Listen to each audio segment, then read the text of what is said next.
Mr. Greg Kutz is currently the Managing Director of GAO's Forensic Audits and Special Investigations Units. Mr. Kutz has testified in written investigative reports about federal government's handling of Hurricane Katrina and Rita, military pay problems in the Department of Defense, the smuggling of nuclear materials across our nation's borders, among other important issues. He will be accompanied by Mr. Andy O'Connell, who is the Assistant Director for Investigations at the GAO.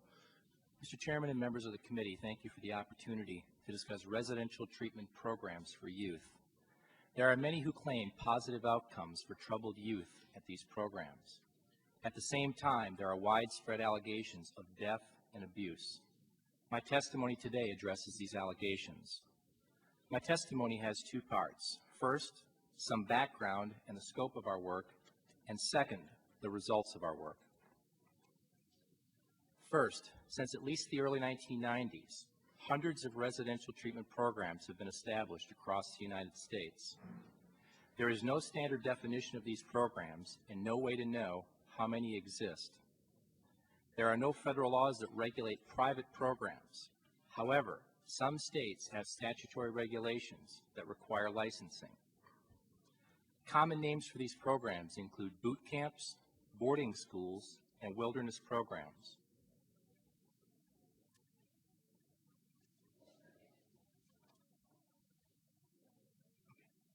The first poster board shows examples of wilderness program settings, which are typically in the mountains, the forest, or the desert.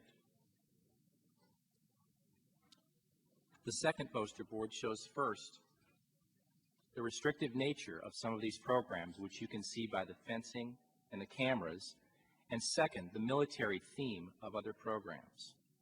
All of these programs offer in some way to reform the lives of very troubled youth.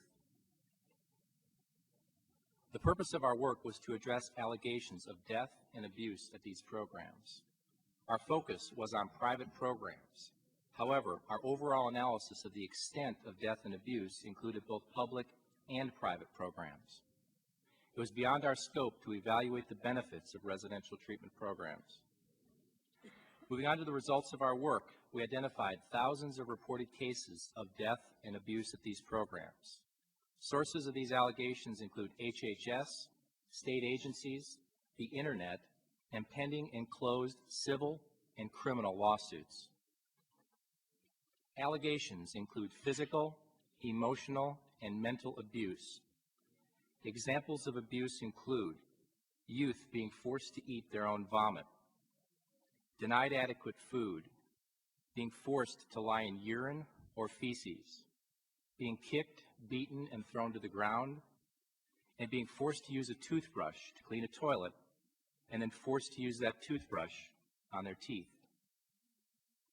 We took an in-depth look at 10 cases that were closed of teenagers that died between 1990 and 2004. Ineffective program management played a key role in most of these deaths. The next poster board shows 4 key themes from our case studies, which include untrained staff, misleading marketing practices, abuse before death, and negligent operating practices. I will now use these case studies to discuss these 4 themes. First, we found program staff with little or no relevant training.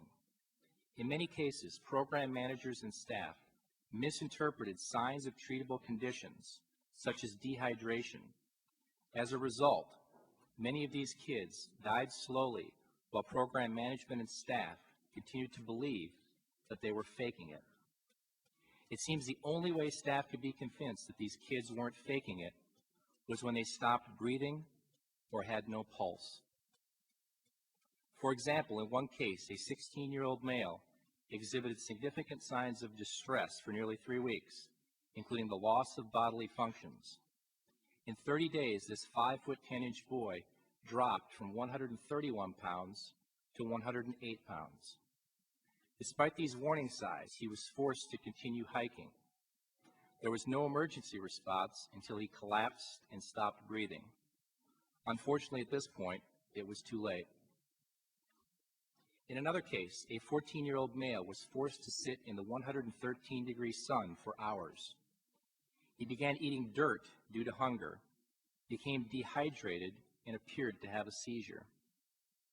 He was hauled in the back of a pickup truck to a motel, where he defecated and vomited on himself. Staff then pressed his stomach, and mud oozed out from the boy's mouth. They then cleaned him up, put him into the back of the pickup truck, and took him back to the campsite. He died shortly after this in a hospital. Another 14-year-old male showed signs of excessive body temperature and heavy breathing, but staff assumed that he was faking it. Although the boy became unconscious, staff continued to believe that he was faking it. The final check was for a staff to hide behind a tree for 10 minutes to see if this unconscious boy would actually revive himself. When the staff returned to the boy, there was no pulse, which finally triggered an emergency response. But once again, it was too late. The second theme was misleading marketing practices. Many of these programs took advantage of desperate parents, misrepresenting that their programs were a perfect fit for these kids' unique issues. For example, as shown on the poster board, one program brochure touted their staff as highly trained survival experts with experience that was unparalleled. However, these experts believed that a 15-year-old female who was not eating and vomiting water was faking it. These experts allowed these symptoms to go on for 2 days until the girl finally collapsed on the road and stopped breathing. These experts became so lost that they wandered into another state. Lacking radios, these experts had to build a fire to signal for help. The next poster board shows the body of this girl who lay dead on the road for 18 hours until help arrived. Another program marketed its expertise in handling suicidal youth to the parents of a 14-year-old male who had twice attempted suicide. This boy committed suicide 6 days into the program by hanging himself by his tent. The parents later found that there was no specific suicide expertise in this program. However, the staff were experts in whitewater rafting. Our third theme was abuse of these kids before they finally died. For example, a 14-year-old male was forced to wear black clothing and stand in direct sunlight for several hours during the day. Despite strenuous physical exertion, he was fed an apple for breakfast, a carrot for lunch, and a bowl of beans for dinner. A 15-year-old male refused to return to a campsite after urinating. Although his refusal was not violent, 2 counselors forced him to the ground and held him face down in the dirt until he stopped struggling. One of the counselors was on top of this boy for 45 minutes. This boy died from a severed artery in his neck. Another 15-year-old male was dragged around when he was unable to exercise.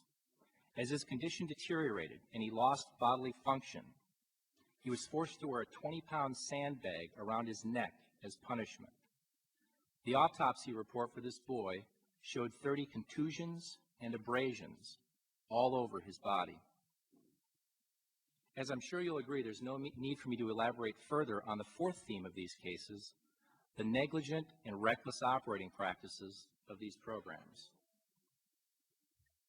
In conclusion, today's testimony reveals disturbing facts about the world of residential treatment programs. If you'd walked in partway through my presentation, you might have assumed that I was talking about human rights violations in a third world country. Unfortunately, these human rights violations occurred right here in the United States of America. Mr. Chairman, I want to commend you for holding today's hearing and putting a spotlight on this important issue. I also want to thank the parents who represent 3 of our case studies for having the courage to testify about the tragic death of their child. Mr. Chairman, this ends my statement.